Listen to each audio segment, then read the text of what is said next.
Hello and welcome back. We are here for the next One Piece review and discussion, and Oda is not missed on this chapter because I'm still trying to process what I've just read. There is so much happening in this chapter that I just want to get stuck into it as soon as possible.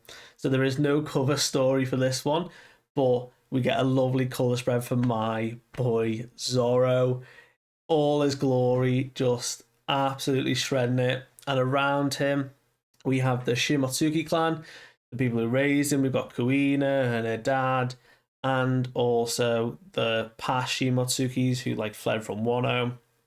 And then we have Ryuma striking a pose next to him as well, which is also really cool to see in the similarities. So I like what Oda's doing there.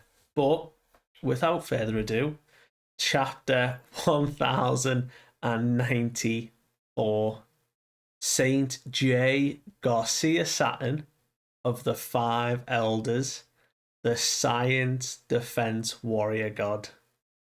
What a mouthful that one was. I don't think from translations it's going to be that long, but Saint J. Garcia getting his own title. This is going to be a good chapter. So, last we had left off was when Atlas gave the command to the pacifistas to annihilate all Marines, and we actually start from that as just a brief glimpse of a flashback to your new mission is to just eradicate every last Marine on the island. That was the order given to the pacifistas through the authority chip, and we also see the hierarchy. So authority chip holders, Sentomaru, Vegapunk, which is highlighted, and the five elders themselves. So Vegapunk is given the order. Atlas gave it because she is Vegapunk, and the pacifistas have now received that order. And we see every Marine's reaction on the island, and they are like, "This is bad. This is gonna be just chaos." And within the next couple of panels, we see the pacifistas do not hold back. These are the prime now, the top of the top pacifistas, and they are just letting loose. Any Marine they see, laser beam, explosion, destruction. There is just carnage everywhere, and the island is just being set ablaze because of these pacifistas. And they're all trying to regroup and wrestle with the fact, right, Vegapunk has left the dome because he's given the order he has to be somewhere, and that's when they see it. A few of them spot the tank up in the sky descending, and they're like, right, we've got to do it. Wait, are they shouting something? We need to find Bonney before they do. So they're very aware of this allegiance, and awfully so as well. We cut to the tank, the Vega tank, and we see Frankie, Sanji, and Vegapunk himself inside it, but Sanji and Atlas are poking their heads above the bubble and are shouting for Bonney. They're trying to find Bonney and trying to signal to her as they're descending from the lab, which is very interesting because Frankie makes the point, well, how the heck are we meant to drive this thing? How are we getting down there? Aren't we just going to fall eventually? And Vegapunk's like, oh, Frankie, come on, you should know better than that. The Vega tires that are attached to the tank are made of the same clouds as the sky clouds. And well, funny enough, a peculiar property of them is that they stick to each other. So the tires are currently stuck to the other cloud surface to keep the Vega tank in place and move forward. It doesn't fall down to the Fabio stratum. So Vegapunk is basically creating his own road with these clouds as they're looking for Bonney. And it's pretty quickly that Sanji is the one to go, I found her, she's over there. And everyone's like, how the hell did you know she's down there? And he's like, look, my lady radar is never wrong. You've got to trust me, she's down there. And we get the scientist in Vegapunk being like, that doesn't sound very scientific, but I'm just going to have to put a bit of faith in you. And he's like, right, I appreciate it, but you know what? You're going too slow, my guy, so I'm going to go on ahead. This burning heart of mine can't withstand it anymore. So he rushes off, he skydives, jumps, dashes down, flying towards Bonney, who at this time was where we left Bonney. She's hiding behind the rubble, and she's just heard the order herself. She's like, right, we're in a good position now, potentially. The pacifists are back on our side, but like, what am I going to do? And she reacts pretty quickly because the wall that she's currently hiding behind gets shattered by one of the vice admirals. Now, we don't get his name, but he's the like big chinned individual who has a giant staff with a clam on the end of it, and this clam seems to be just absolutely destructive. So his weapon of choice is just a giant clamshell. But in a very quick response, Bonney dodges out the way, and with very good reflexes, she does like a spinning kick in the air and pulls out a new move. She spins a gun, and I don't know if she's firing bullets from it. We see her shoot 3 Marines, but she doesn't like kill them. She headshots them, so she's got pretty good accuracy. But instead, the individuals that she shoots kind of go, oh, like, wait, what? And there's like this like residue on their like foreheads, and he's like, oh, what the?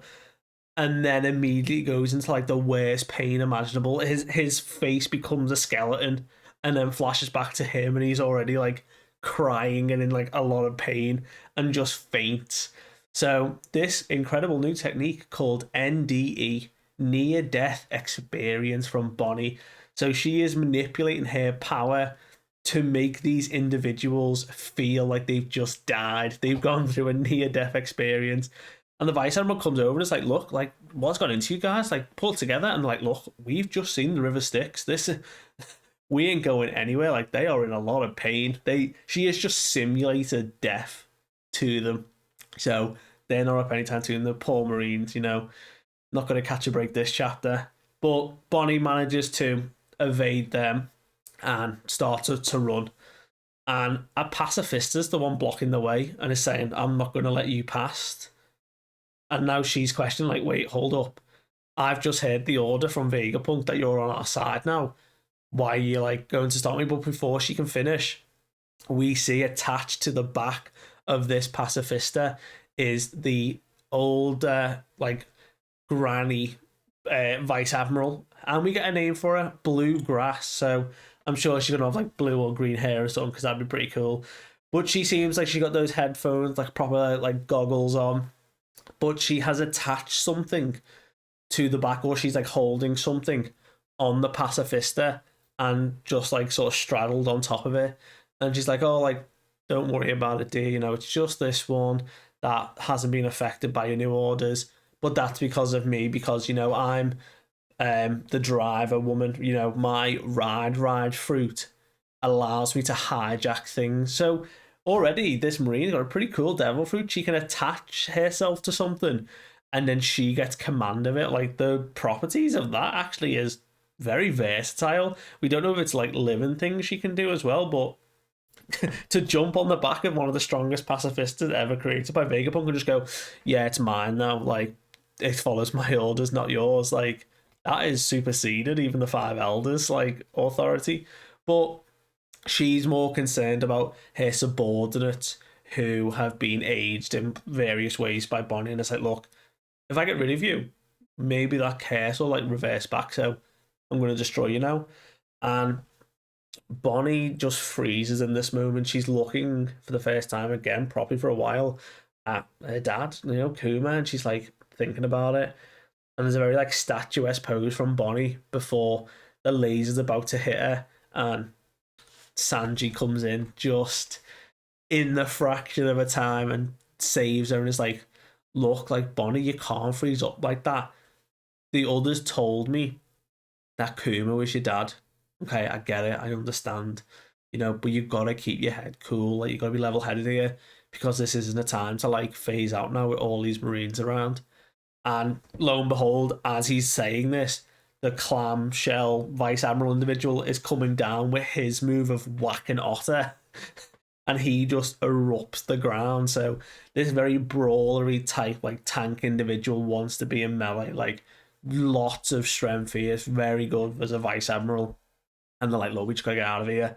Vegapunk has made it to the ground, and like Sanji gets over to the tank, and like they get in, and it's like, look, right, we can head back now. We've done what we needed. We've got Bonney. The pacifists are on our side. We've got no business here. Basically, we just have to go.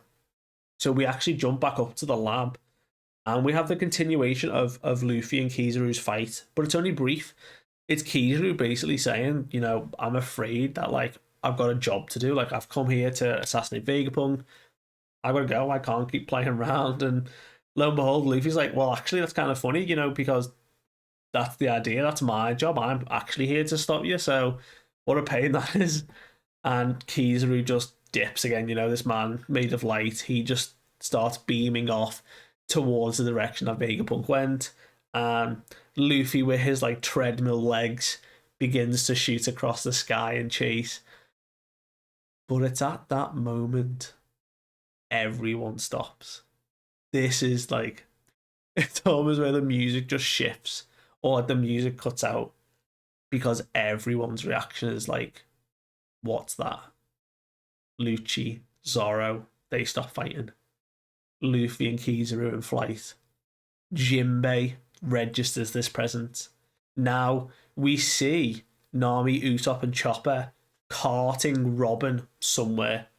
It looks like they're still inside the lab somewhere. They're in a building, but they don't seem to be too aware of the presence. They just seem to be more concerned, I think, with Robin again. I don't know. I mean, Usopp probably should with his observation, but the others register it. They seem pretty much concerned, but they're in a hurry anyway. I think they're just getting Robin to the Thousand Sunny. But we also get Vice Admiral Doll and another admiral who's very like long-limbed, holding like what looks to be a cleaning stick with like a floof on top. But he has like the jowls that like the jaw of like an orc almost. But they're reacting to this presence, this ominous feeling that's just took the whole island by surprise. And they're like, you don't tell me what I think this is. And then we just hear this shadowy presence, these glowing eyes give out this order that the pacifista units are to cease all action immediately.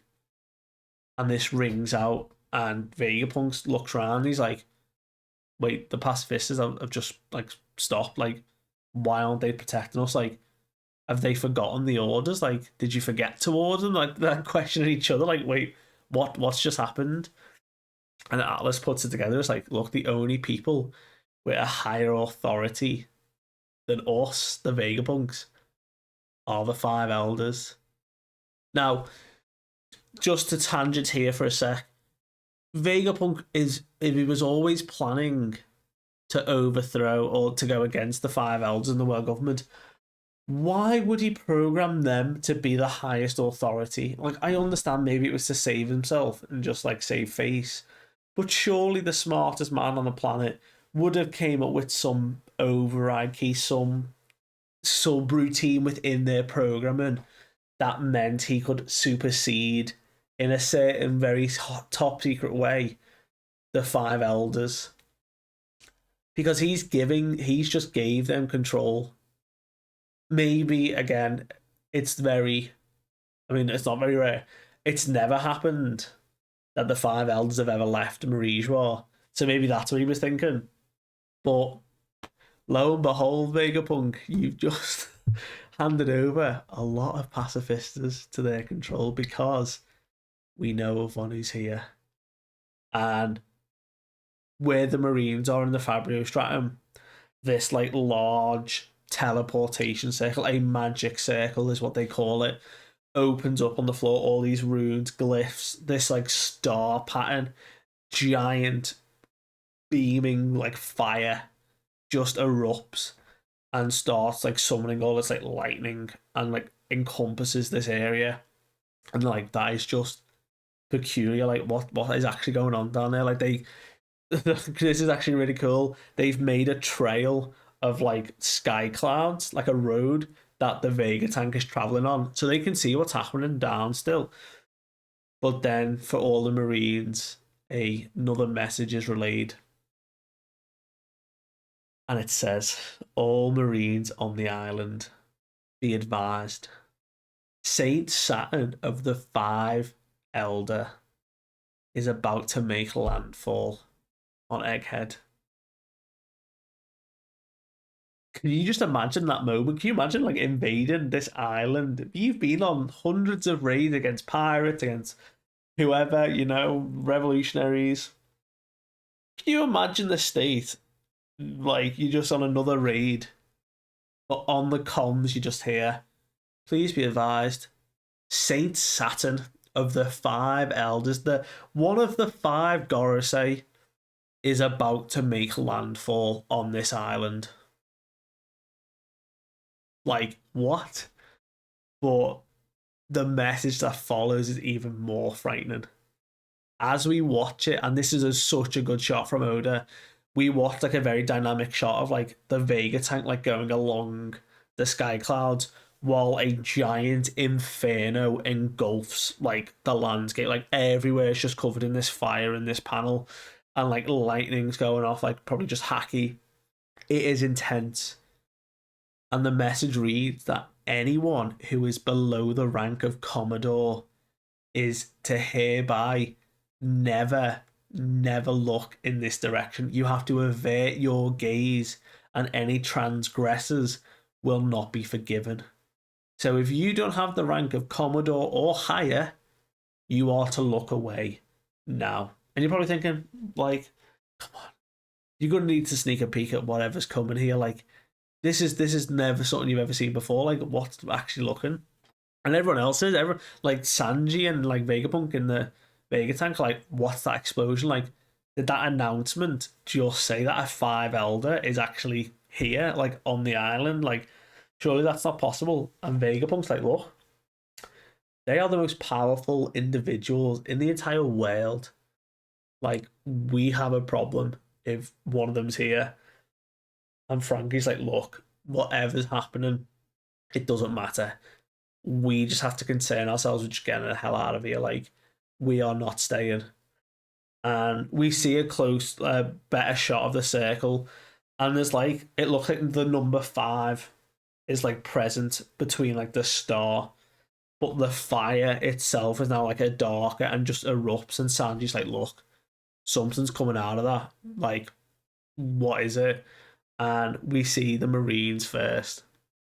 And this guy, this poor man, is just like, just doesn't react in time and is like, what the hell is that monster?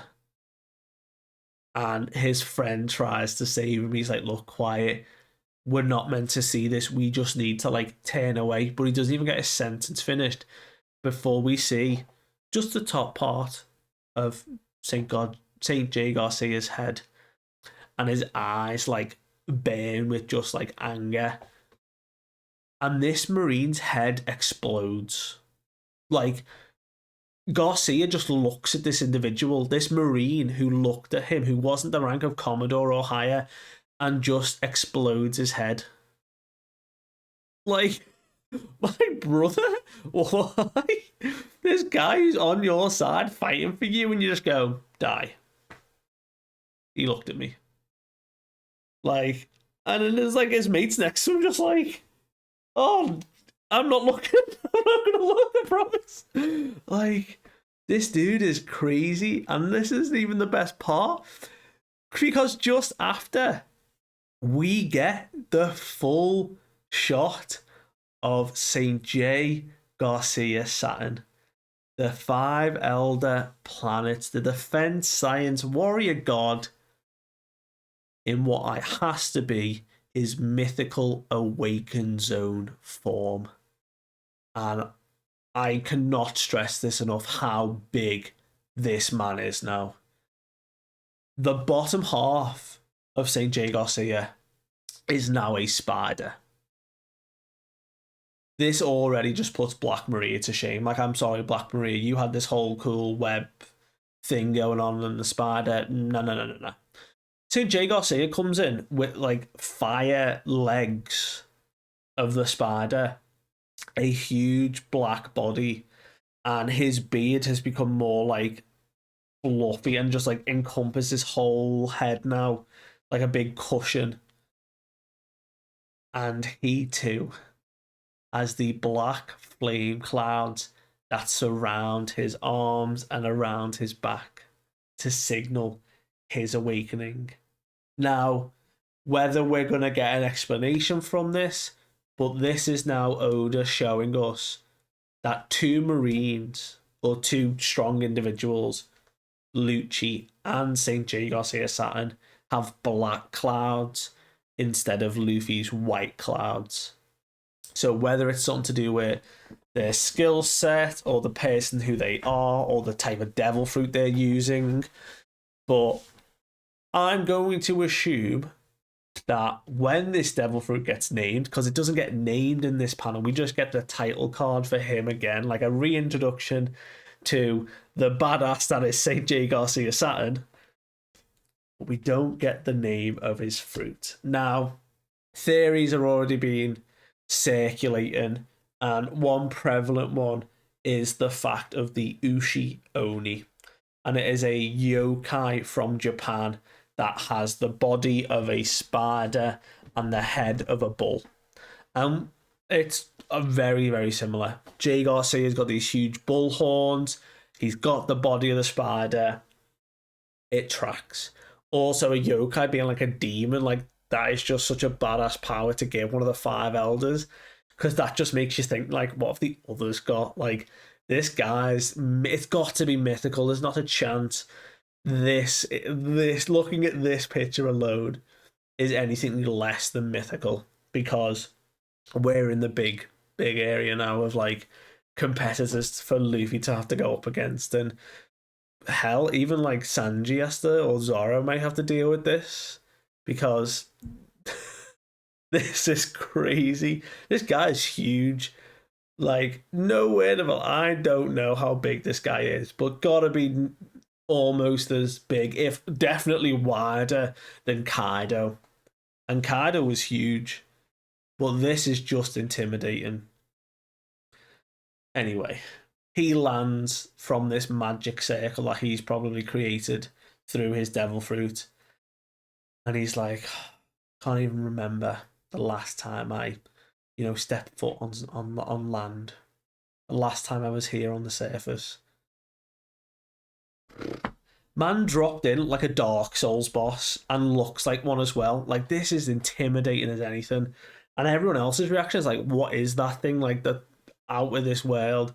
And because they're so distracted, Kizaru breaks the cloud road that Vegapunk and the rest are riding on. And the Vega tank starts to fall. Like, he's caught them and he's like, oh, I missed. Oh, I could have had just there, but I'll just fire again. And Luffy has to react in time, and he begins to like build up in his arm again. Whilst Kizaru starts to go,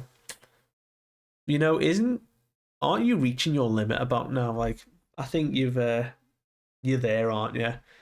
And Frankie just sort of like, just a belly like, we're counting on you, Luffy. Like, you've got to be the one to do this. And Luffy's like, you leave it to me. And as he builds up his swing, he goes into like a tornado spin, like Taz the Tasmanian Devil. He just starts spinning. And Kizaru's like, wait, what? And out of nowhere, he spins an arm round and just sort of clocks the side of Kizaru's head. And exactly the same as with Kaido, when he punches through the head itself, he goes through Kizaru's head and like extends it. And a new move, although similar, the Gum Gum White Star Gun.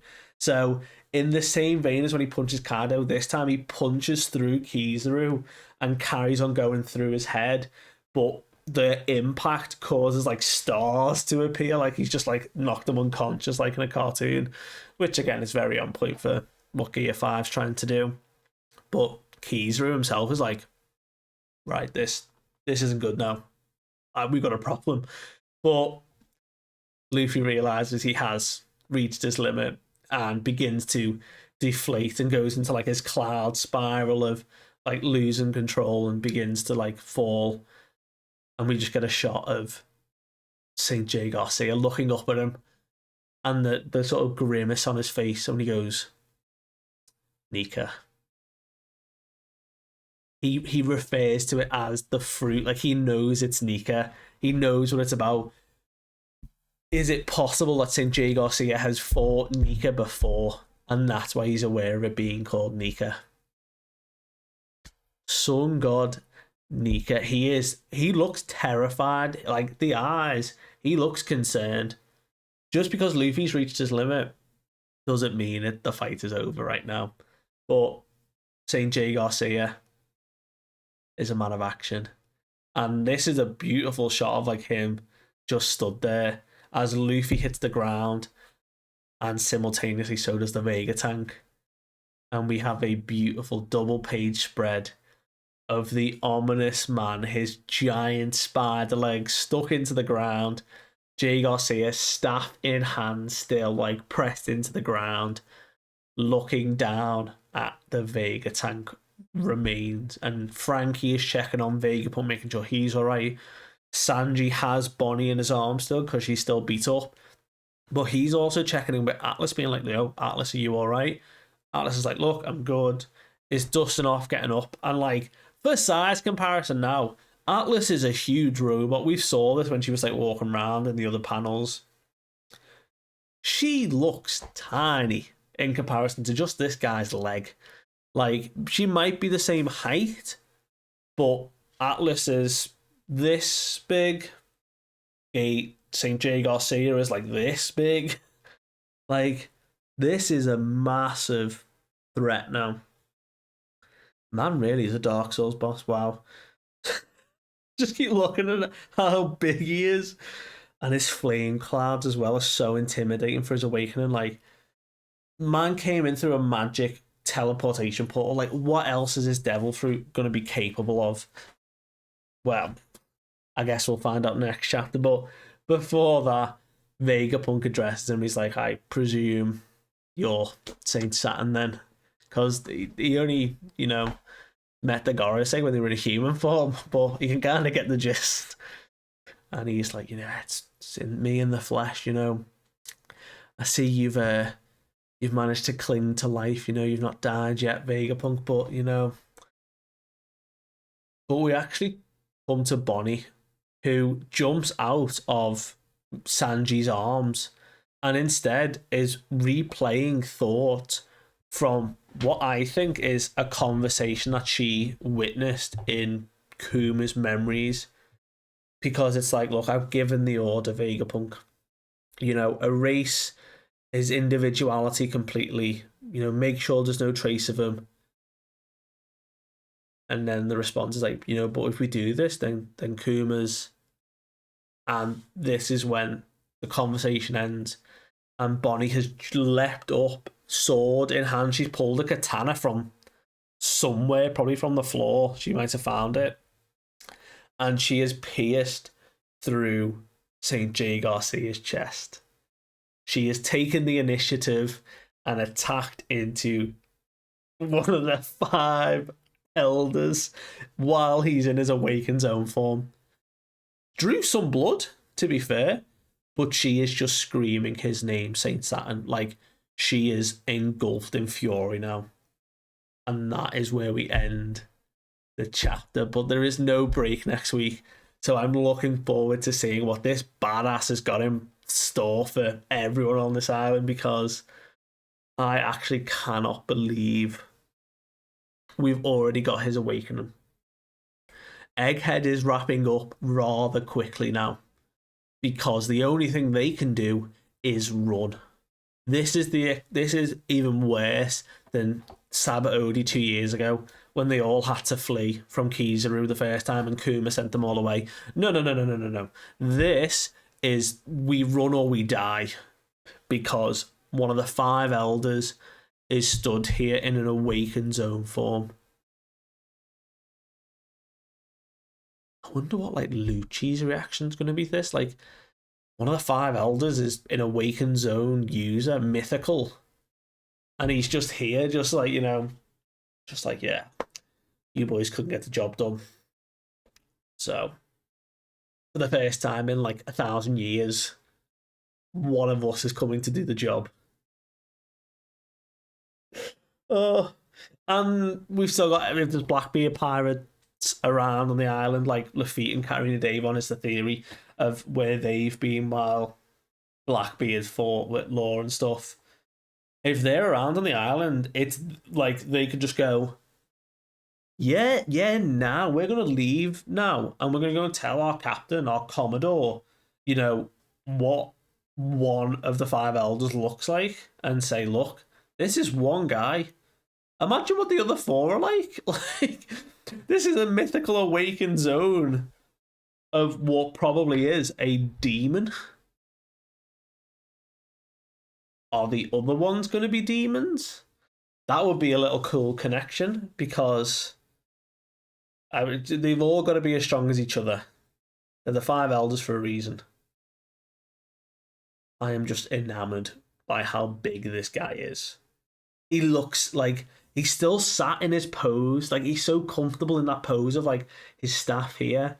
And it's literally because all he's done is grown massive spider legs and he's still supported like that on his staff. And these clouds as well. These clouds that signify an awakening. What is the difference between the black ones and like Luffy's white ones and Yamato's white ones? Good, evil, your morality, your will, what is it you want? Probably something to do with that. We know what Oda's like. This is all to divulge in other videos, I guess, but thank you for sticking with me. I hope you enjoyed the chapter. Let me know what you think, and I will catch you next time.